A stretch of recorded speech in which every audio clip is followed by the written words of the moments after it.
An easy peasy history of India. Ah, the country of India. The birthplace of yoga, home of Bollywood, colorful clothing and textiles, and a culture of spirituality. Not to mention the delicious Indian food. All of that sounds pretty great, right? Well, it is. It really is. Did we mention the delicious food? But how did India become the India that we know and love? The place where the Beatles explored their spirituality through their music? Easy peasy, bro. Let's take a look at some history and find out. All the way over 2 million years ago, hominids, very early humans, migrated from the birthplace of humans, Africa, to India. India is home to fossil remains of Homo erectus from over 500,000 years ago. After the last ice age, more extensive human settlements appeared. The people who lived in India invented pottery. Honestly, that's a pretty cool invention. They should definitely be proud of that. But let's jump ahead a bit. In the Bronze Age, Egypt, Mesopotamia, and the Indus civilization were considered the cradles of civilization. This mattered because the Indus civilization included parts of modern-day India, and the Indus civilization was the biggest one of all, with a population of more than 5 million people. That's a ton of people, even by today's standards. But when climate change comes a-knocking, it doesn't matter how big you are.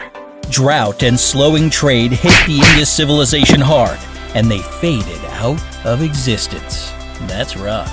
When the Vedic period arrived in 1500 BCE, it brought with it the Iron Age as well as several cultural aspects that would last throughout Indian history.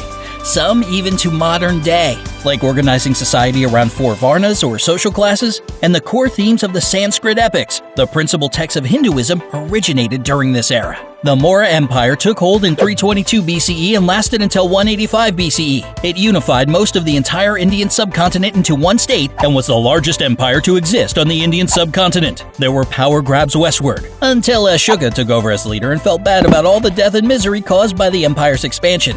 Which makes sense. Death and misery aren't really a lot of fun.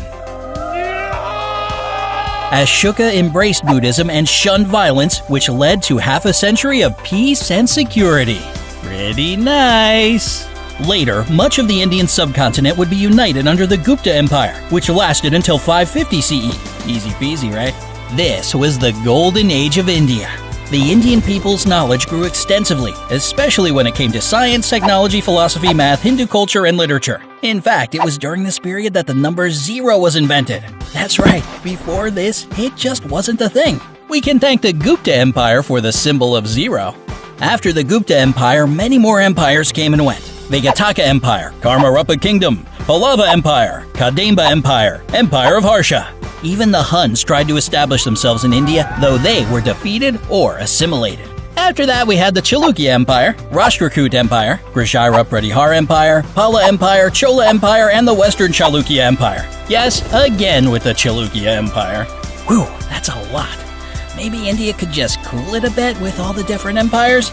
Nah, spoiler, there's gonna be more. In 1190, the ruler of the Rajput Chauhan dynasty, Prithviraj Chauhan, secured his legacy by famously defeating the Muslim Sultan Muhammad Ghori at the First Battle of Tarain.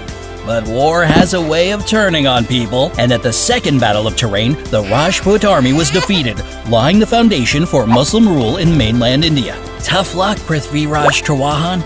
Growth of Muslim dominion brought its own score of problems, by which we mean temples and monasteries devoted to Indian religions were desecrated and destroyed. There were forced conversions to Islam and huge losses of life for non-Muslims. Maybe we should go back to some of those earlier empires. But the Delhi Sultanate, which was a Muslim sultanate, ushered in a time of intermingling Islamic and Indian culture. The resulting period of Indian Renaissance brought forth the language Urdu, along with advances in architecture, religion, clothing, literature, and music. Not only that, but when the Mongols tried to invade India, the Delhi Sultanate successfully stopped them, mostly because of their awesome cavalry abilities, which rivaled those of the Mongols. Better luck next time. Just kidding. There wouldn't be a next time, because the Mongol Empire mostly dissolved by 1680. When the Vijayanagar Empire began in 1336, the first 200 years were spent battling and gaining control of much of the Indian territory. Easy peasy.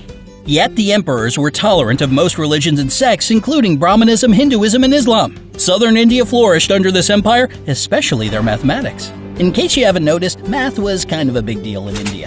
In 1498, Portuguese explorer Vasco da Gama found a new sea route from Europe to India, which opened the doors to more European trade, but also made way for the Dutch and eventually the British. Spoiler, rough times ahead. In 1526, the Mughal Empire took over, which would end up covering most of South Asia. It was the second largest empire to exist in the Indian subcontinent, and its economic power was even greater than that of China. Good job, Mughal Empire. In 1617, the British East India Company was given permission to trade duty-free in Bengal. But the Bengal province didn't agree with this decision. Wars and battles with the British broke out, which resulted in the British East India Company gaining control of Bengal.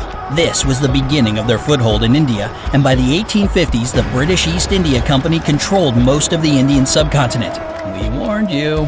There were rebellions, of course. A large one in 1857 took the company over a year to subdue.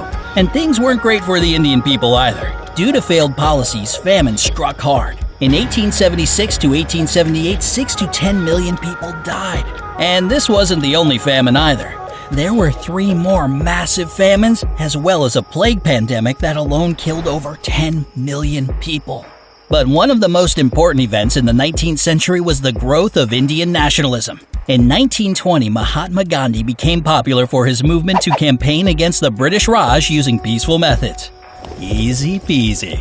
During World War I, over 800,000 Indians volunteered for the army. Almost 90,000 would die in combat. It was a rough war, to say the least. And in World War II, the British Raj sent over 2.5 million volunteers to fight under British command. But many other Indians who rejected Nazi Germany refused to fight unless India was granted independence. Finally, in 1947, after mutinies, mass migrations, more famine and death, India finally gained independence from Britain. Celebration time!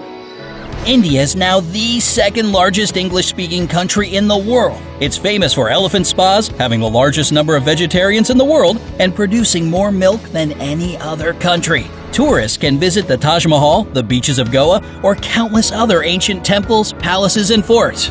Good job, India! If you loved learning the history of India, it's easy peasy to subscribe.